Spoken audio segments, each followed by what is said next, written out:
Our first speaker will be Cilla Benkö. She is the Director General of Swedish Radio, which is the #1 radio company in Europe and the most trusted public service broadcaster. She's also a member of the Executive Board of the EBU. She was appointed to this position in October of 2012, and she held the position of Deputy Director General of Swedish Radio since 2009.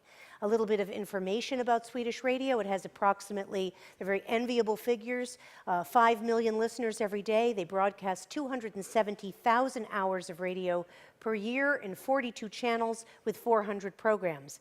Broadcast around the clock over 4 nationwide domestic FM channels. And this statistic really brought it home for me when we talk about the ice cream cone. Swedish Radio is ranked as #1 on the list of the most trusted companies in Sweden with a result of 76%. Our second speaker will be Dieter Boen. Dieter earned his master's degree in economics at the University of Antwerp in 2000. He worked for 6 years as a project manager with ERP systems, and then finally joined VRT, the Flemish public broadcaster, in 2006 in Belgium. He participated in the implementation of VRT's first integrated file-based production system, and then he took part in digital media projects such as the broadcast news and sports websites and online video distribution. In 2011, he became in charge of product innovation at the technology department, and he is now, since January of 2012, the head of the research and innovation department for VRT. And our third and final speaker is Madhav Chinnappa. Madhav joined Google, an organization we've heard a lot about today, in 2010 to focus on Google News and Magazines in the Europe, Middle East, and Africa regions, working in the partnerships team, and he recently helped launch Google Play Newsstand in the UK, as well as Google Currents in a number of European countries. He's worked in the news industry, which is where he and I met back in 1998. He was the regional editor for Asia. Then he became the deputy head of strategy, sales, and marketing at the AP, where we worked together. I brought him, no fool I brought him with me to the BBC, and he remained there for 9 years, latterly as the head of business development and rights. 3 terrific speakers, a controversial topic, and we'll start off with Cilla and hand it over. Thank you, Amy. Sure. Well, the first question, of course, you can ask yourself is why should Swedish Radio, which is actually the most trusted public service company in Europe, go into bed and start a cooperation with a 100% commercial player like Spotify? Well, it started in 2010. Until then, we had a strategy which I think was quite snobbish. We said that if you wanted to take part of what we are doing, you should come to us. Either you should listen to us at FM, or at least you should come to our website. In 2010, we changed that strategy. We are now saying that our mission is not really to get the audience to come to us. Our mission is to get our content to the audience. We were also facing a situation in Sweden with Spotify. Spotify, for you who don't know, is a musical device online. If you pay a small extra little fee, you get it in your smartphone. It was invented by Swedes, so of course it took off quite extensively in Sweden. Sweden is also a country where smartphones are widely used, not mobile phones, but actually smartphones. 80% of the population that are under 50 years old do have a smartphone today. And today we are facing a situation like this. 60% of all the teenagers in Sweden are using Spotify. And they don't use it just once in a while, they actually use it every day. At the same time, we also have an offering for the same audience. And we were not very satisfied. We had an offering that was genre-based when it came to music, and it didn't really hit off the way we wanted it to do. So we started a new product. We started actually a brand new music guide on FM. That's the background. In January 2011, we started a project called simply Project Spotify, and the goal, the mission was quite simple: get an audience that we didn't already have. We thought it was going to be extremely easy, like this guy here on the picture, quite relaxed. Actually, it took us 11 months. So why was that? Due to legal problems, mainly, that could be spelled in one word, rights or copyrights, we had to find a solution where we didn't want to pay any more money for copyrights. And that was not so easy, actually, to achieve. We also had problems defining, for instance, who should be editor-in-chief if we now place our material on an external source like Spotify. But finally, at least, we decided, let's try it. Let's go for it. We knew that we were good in music. We knew also that we were very good in speech content, in talk radio. So we started off with comedy, interviews, talk shows, erotic novels, targeting this young audience, and also current affairs shows. This was our first trial when it came to Spotify. The conclusion was not so great. It was far too much work, actually, defining what did we have the rights for, what didn't we have the rights for, what could we put where. It took a lot of time. It was an expensive way of getting our content to the audience. It very soon also turned out that a lot of the material very fast got outdated. So quite frankly, to put speech content on a music device was not such a smart idea. Some stuff worked, comedy for instance, but it didn't work that well, so the audience figures were not going up in great numbers. And we were for a while there actually considering, should we abandon the whole idea? Was this a failure? We were talking about failures earlier. But then we decided, no. Let's try music. This is, after all, a music device. And we knew two things. We knew that we were extremely good at music and good at curating music. We also knew that people that were on Spotify had a huge problem actually finding what they were looking for. We were, at that time, the most trusted guide when it came to music in Sweden, in the analog world. So we said, let's go out there and try to also be this trusted guide in the digital world, on Spotify. And the conclusions this time, luckily, are much better. The music guide as a concept works extremely well, both for the young audience listening actually to analog radio, but also as a kick-in to the digital world, into Spotify. They like the fact that we are focusing on curating music and that we are good at it. And it's a cheap project. You're not going to spend a lot of money doing it. We have one full-time editor. He's in charge of actually placing the playlists on Spotify, adding some speech material if necessary. He's also the link between Spotify and all our editorial rooms, and he is the guarantor. He makes sure that our brand is extremely visible. So, this time, did it work? We have seen a massive increase when it comes to audience. 2.5 million listen to Swedish radio today via Spotify, and this is a country with 9 million people. Over the last year, it's been an increase with 47%, and yes, we are the most trusted music guide, not only in the analog world, but now also on Spotify. One of our playlists, for instance, are the 8 most downloaded playlists on Spotify in the entire world. That's quite good.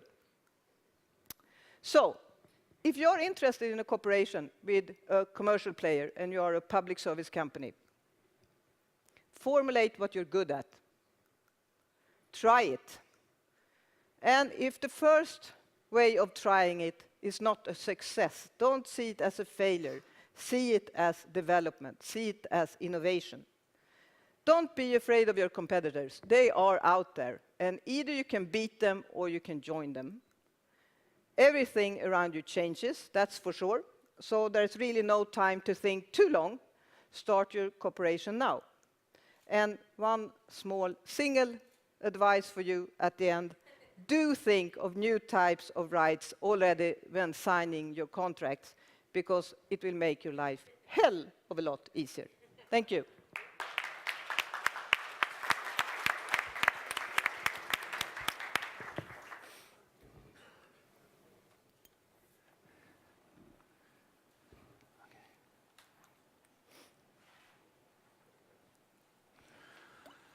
Ladies and gentlemen, let me please first say I'm very glad to be here, and I'm very glad to be here because I think these kind of summits are big opportunities. I will talk about that at the end of my speech, what I think the real opportunity is. We're talking about big changes and what could be our partners in those changes. And what's good about this summit also is that we're talking about doing things and not about predicting the future. Predicting the future, it only brings fear. And I'm very glad that at VRT, 3-4 years ago, we started doing things, and we're still trying to do things in a good way. It's a matter of learning how to do things in a different way, but that brings a lot of fun instead of fear. So I will give some examples about things we do at this moment. One thing we did was Stevie. Stevie is over-the-top television, live television. It's also a 7-day catch-up service. It has a great user experience, which is of course very important on things like iPads and smart TVs. But the most important feature of Stevie is that all big channels in Flanders are on there. The public channels, but also the commercial channels. And I think that's a very big lesson that we learned. We have to compete on content, but we don't have to compete on technology and platforms. I think it will be very important to cooperate on a local level, but also on a European level on those platforms, because they get better and better and bigger. Stevie was not like an invention of VRT. What happened actually was that there was already an application that was called Vincent. And Vincent was an application of a small startup, a Dutch startup called IT. And they visited us as early as Christmas 2010. It was a few months after iPads arrived in Europe, and we saw this fantastic application. But the thing is, they were a technology company, and there was no content in it. And what we did is, instead of talking to our bosses and doing a lot of presentations, we made a small project and we put our content in it. Spent like 2 weeks on it. And that was a very important starting point. From then on, we more and more opened our organization to work together with technology partners, but also with young people making content. So I think a second thing that's very important is that we open our organizations, and we do that in a structural way. We learn to do that. Since then, we did a lot of those prototypes, as we call them, trying out a lot of things. And we heard quite a lot about prototyping today, but the most important thing I learned is that it's something you have to learn. It's not a process that you can say, today we decide to start prototype it. We did it in a number of tries. We searched for partners that could do it. And while first we were doing prototypes that took us weeks and weeks, we now have really mechanisms to do it, that we can release code every week, and that's the second most important point, I think. If you make something, you have to go with that thing as soon as possible to an audience. With Stevie, we only went to an audience after 2 years. Now we go to audiences with our prototypes and in our development cycles every 2 weeks. And that's very important to make really good products. Another one, but we already learned that, is you have to learn to cope with failure. And if you make a television show, I think it's normal or seen as normal that 8 out of 10 shows are good to very good. We'll have to learn that 8 out of 10 prototypes will be bad. And it's really something that, as media companies, as I've seen at VRT, that you really have to learn. People say, oh, fail fast, and we love failure, but in practice, do we really embrace failure? And then the 2 out of 10 that are good are even a bigger problem, because then people see a prototype that's good, and they think they have an application that they can roll out over their audience. But it isn't like that. It's just a prototype. You will need to harden it, you will need to scale it, you will need to get support for it. So that's still a challenge, that there's a difference between an experiment and a full-blown application. So what we do now is we started doing those prototypes and putting them to public in a structural way. We even have a brand for that. It's this brand that really says, okay, you can't see the Dutch, but you see the sign of it. We're just trying out things with you as an audience. And what we see is that the audience really likes to do that. They like to cooperate and develop with you. And if you give them back their results, it's really a very nice cooperation broadcaster audience. What we also do is co-create with young media makers. We, for instance, have a yearly Makeathon where we spend 2 days with youngsters, young companies making media products. You would be surprised after 48 hours what quality comes up. We really let them pitch by some of our brands afterwards with the ideas that came out of it. So it's very useful to have those kind of mechanisms. And then, what about those guys? What about the new players? I think they're also still in change. They're also still searching, although they're very big, but what will they do with media? What will they do with TV? So I don't think it would be a good strategy to have really strategic partnerships, but I think it's a good strategy to do the same with them, to have prototypes, to experiment, to try out things. And there will be things where it all goes their way, but there will be things where there's a very big win-win, and let's go for those. Then on the content side, will you put your content on there? What could be good is really think about your content planning. Which content will you put on which platform at what moment? If you compare it to the United States, people there are used to have windowing strategies. And as a result, you see their content everywhere and you see them experimenting with it. I think that could be good that you put people in charge of windowing and that you try to see, okay, when will we put which content where, and that you really have a system for that. I think that's something we lack in Europe. And then another small one, we work a lot with academic partners. And also there it took us 2 to 3 years to get that very good, because what happened is that the academic partners were thinking that our projects were going very fast. And the people making media, they were thinking that the project had stopped. So again, and that's always the case, you will need time to get those cultures of the different organizations adapted to each other. And as I said, it took 2 to 3 years, but now we have the most remarkable results. Give you an example, we have a project with a number of universities to automate the annotation, getting metadata on our content. And they brought us algorithms that can do that automatically in 80% of the cases, which is very valuable, because if your content gets annotated automatically, you can spread it via the metadata in all kinds of ways. So it's a very good project that we did with them, but you need patience to learn to work with those partners. And it's from both sides. The good thing is that afterwards, after 2 to 3 years, those different cultures, they bring something new to your company, because it's not all wrong what they're doing. They've been doing this for 500 years, so there are some good things in it. So what helps is make their knowledge work in practice, and they want to do it because they want the best cases, and who can bring them the best media cases is our media companies. And then last but not least, I was very lucky and proud to be involved in an EBU project called Vision 2020. But one of the most important products, I think, of the process was not only the vision, but also the exchange of cases. And that's something I think is a very big opportunity for all people in this room. Some of us are very far on internet distribution, other ones on working together with Spotify.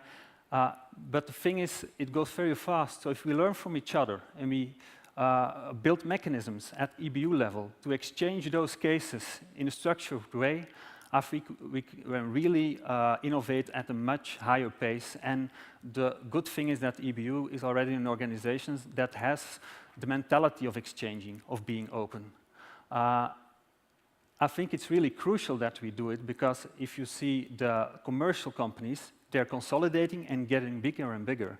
And we can only get as big as our countries we're in. But we can get much bigger by cooperating via EBU or via other mechanisms. Thank you.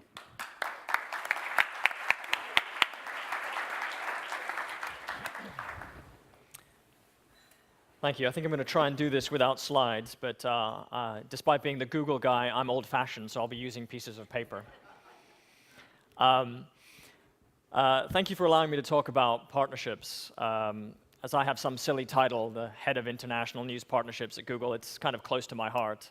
I've also been very lucky to work with Amy not once but twice. I always say the two best career decisions I ever had was to have Amy as my boss twice. And frankly, to manage your expectations, none of what I'm about to say is really revelatory, and most have actually been said already. And for me, I think that that's actually sort of a consensus around common sense that's building up around partnerships. And I think that that's a really positive and important thing about it. So forgive me if I'm restating stuff that has been said more eloquently before me. And just as a little bit of background, I'm going to focus a little bit on the intersection between news organizations and technology companies, as that's what I've been doing. I've only been at Google for just about 4 years, and before that I was at the BBC, and before that I was at Associated Press. So I consider myself a news person, not a techie, for reasons that will become obvious very soon. And then I'll touch on a few examples of what I think are some interesting partnerships. So I think my first basic point, which has, again, already been talked about a bit, is that we live in a completely interconnected world. And therefore, I think the reason that partnerships are so important is that no one can do it on their own anymore. I used to joke when I was at the BBC that the editor of the 10 o'clock news never used to have to think about whether someone was watching the show on a Sony television or a Panasonic TV. And actually now, to make a very simple example, you need to think about whether people are watching it in the Apple ecosystem or the Android ecosystem, whether they're using a 5-inch device, a 7-inch device, a 10-inch device. Things are getting much, much more complicated now. And that's why partnerships are very important. And sort of to slightly paraphrase Jeff, and I promise you I did write this beforehand, not just when Jeff was here, but it's no longer about the content. But for me, it's about how the content interfaces with the audience and the technology. And that's why partnerships are so important, because it's the overlap of all of those things. So, my very simple message is that you have to do partnerships to stay relevant in the world that we're in right now. I thought the example from Swedish Radio was really interesting about Spotify and the opportunity that brought, and the new audiences that brought. And I think for me, having a public service heart, I would say that public service organizations in this world need to stay relevant. And how you do that through partnerships, through technology, and to your audience is really the heart of staying relevant. So if you're with me so far and I haven't bored you yet, you'd say, okay, I take your point about why I need to do partnerships. So how do I do partnerships with those big, scary American technology companies? Well, I'd answer that in two ways. One is how to approach the partnerships, and then how to do them. The approach to me is critical, and if you don't approach the partnerships correctly, you can forget about it. It will fail. And I think specifically, when you approach technology companies, I need to warn you, they can be a pain in the ass to deal with. And some of their ventures will fail. That's effectively the nature of the beast. And why are they so difficult to deal with? Personally, I believe that technology companies have a different DNA to news organization, which leads them to act and think very, very differently. I'll give you an example. A few years ago, I was talking to a product manager at Google News, and he wanted to launch a feature called Editor's Picks.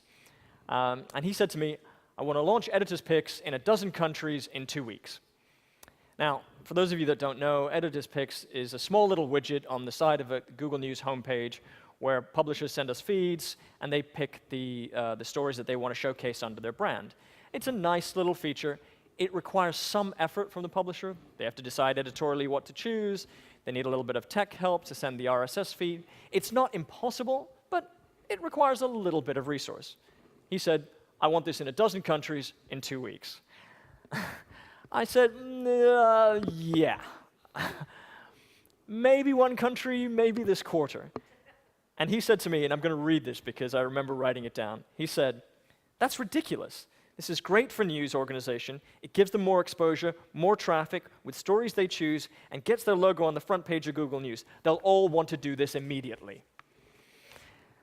None of that may be untrue, and yet the approach that he was taking was, for him as a technologist, this was so obvious, it was self-evident that you want to do it immediately. So I said, all right, let me talk to some people, because that's what I like to do. And needless to say, we didn't actually launch all the dozen countries in 2 weeks. Funnily enough, we actually launched in Austria a couple of months ago, so it shows that these things do take time. But for me, it showed the very different mindset from news organizations. Well, news organizations had to think about whether it was right. They needed to do, was it right for my brand? Was it right strategically? How do I do this editorially? How do I, who do I get in the workflow to do this? Do I even know how to generate a new RSS feed out of my CMS? All that kind of stuff. Another way of describing this is basically techies aren't humans. Right? When you go to Mountain View, if you talk to the techies there, it is an absolute miracle if you can get them to look up from their laptops, okay? And frankly, some of these techies don't like to talk to humans. There's a whole bunch of them that shouldn't talk to humans, I promise you. And yet news organizations like to talk to people. That's what we like to do. We like to communicate, and we like that. So there are big cultural differences. And you need to take those on board when you look at these these technology companies.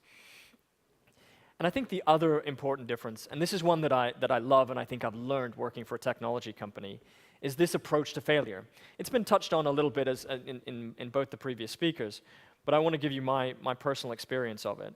Because my experience of failure at the media organizations that I've worked for is basically that, what was it, option number 4, the cover your ass, let's hide our failures.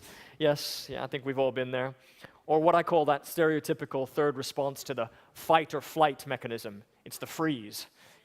Do nothing. It'll all be fine.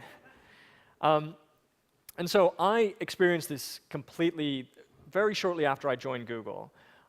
It was so soon that after I joined, I didn't even have a badge that let me in the building properly.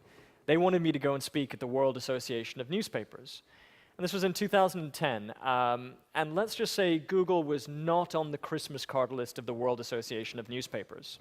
It's got a lot better through dialogue and all that, but let's just say the cultural differences were at their height at that time. It actually was so bad that the PR guy said to me, he said, wear a flak jacket and good luck. That was his advice. But luckily, they wanted me to talk about tools, Google tools for news organizations. And they had a pre-prepared presentation, and there were 3 tools. It was a YouTube, Maps, and something called Living Stories. And so I said to the guy who was helping me prepare, I said, I'm happy to talk about Maps and YouTube, but I don't want to talk about Living Stories. And he said, why not? And I said, well, frankly, it was a failure. I don't want to talk about it. And for those of you who don't remember it, Living Stories was an experiment that Google did with the New York Times and the Washington Post, where they created one living URL for every story. So if it was the war in Afghanistan, you would have one URL that you would return to, and it would show you the new things that you hadn't seen before, as opposed to what news organizations generally do still today, which is show everybody the same thing, no matter if they're an expert on the Afghan situation or they've never heard of Afghanistan. Funnily enough, some of the stuff that Jeff talked to about personalization and understanding who you are. But anyhow, they did it with the New York Times. It didn't take over the world, in my personal opinion at that time. Google open sourced it, and they moved on. And so I said, it's a failure. I don't want to talk about it. And he said to me, and I'll never forget this, he said, oh, you need to understand, here at Google, if we're not failing, we're not experimenting enough. I'll just say that again, just think about that. If we're not failing, we're not experimenting enough. And this had a really profound effect on me because, again, another one of my standard jokes. When I was at the BBC, I used to say that we used to spend 2 years talking about something, launch it, and then wonder why it was 2 years out of date. So actually that approach to experimentation failure was really, really eye-opening and, in a way, liberating. And I think that's really important to understand if you are going to go into partnerships with technology companies.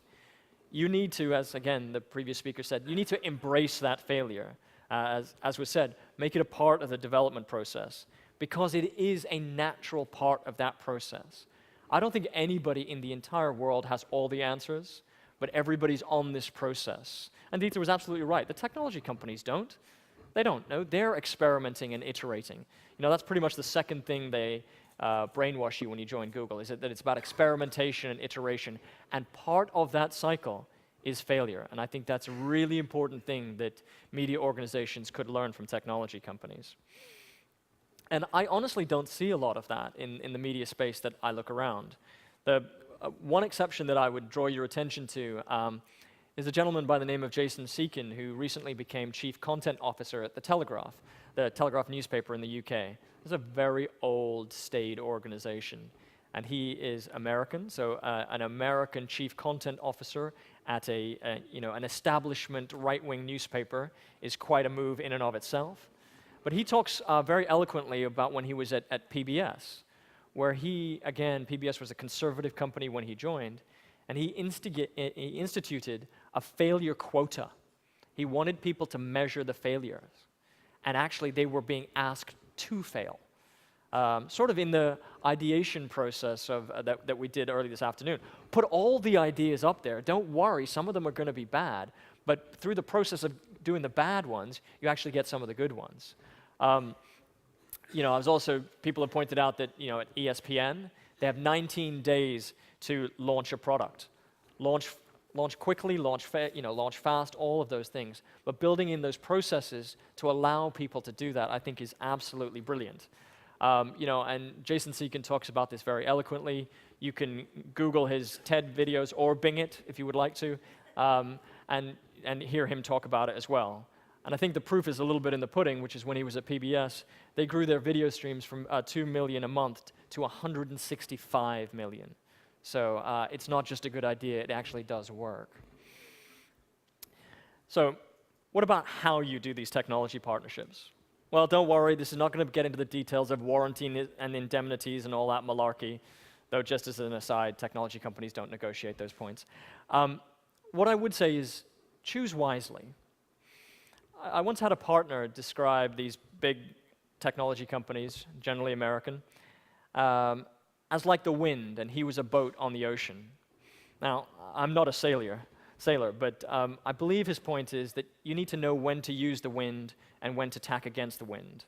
And I think that choosing that and seeing that is a very important point. And I think the reality of it is the wind's not going to go away. That's the way that things are going, and it's important to figure out how you work with this.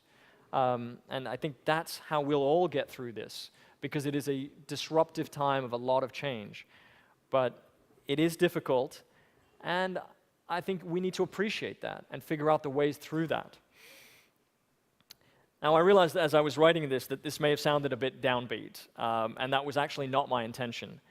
I wanted to be clear that there are downsides to partnerships. You've got to go into it with your eyes wide open. But fundamentally, I'm a glass half full person.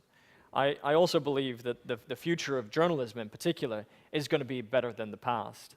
I also marvel at the amazing creativity of the partnerships that people can bring. So I have 3 very quick examples which I wanted to show you. Not all are from news, and don't worry, only one's from Google. And the first one is, I don't know if we can have the slides because it makes it a little bit easier if you show the examples. But the first one, let's see if that does anything. It doesn't matter. The first one is a personal example. It's an Indian movie by the name of The Lunchbox. And to paraphrase IMDb, The Lunchbox is an Indian movie about what happens when Bombay's famously efficient lunchbox delivery system mistakenly connects a young woman with an older man. It's a sweet little movie, and that's not my point. But I saw at the end of the movie the credits, and I counted 14 production companies.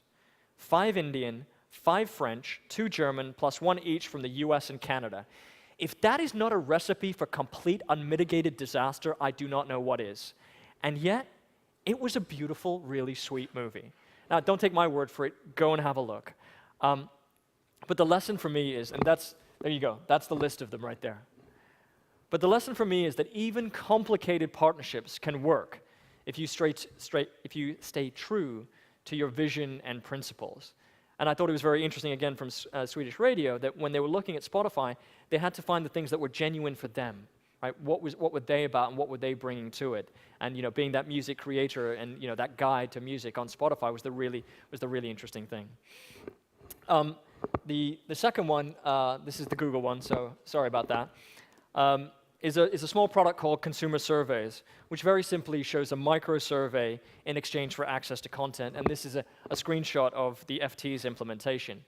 And it's a really interesting partnership, in my personal opinion, because it brings market research companies who get the questions and the revenue, with publishers who provide the audience and the scale, with Google who provide the technology and the matching of the audience with the question, to make everything work. Market researchers get answers to their questions, publishers get revenue, and users get access to content. So it's kind of that win-win.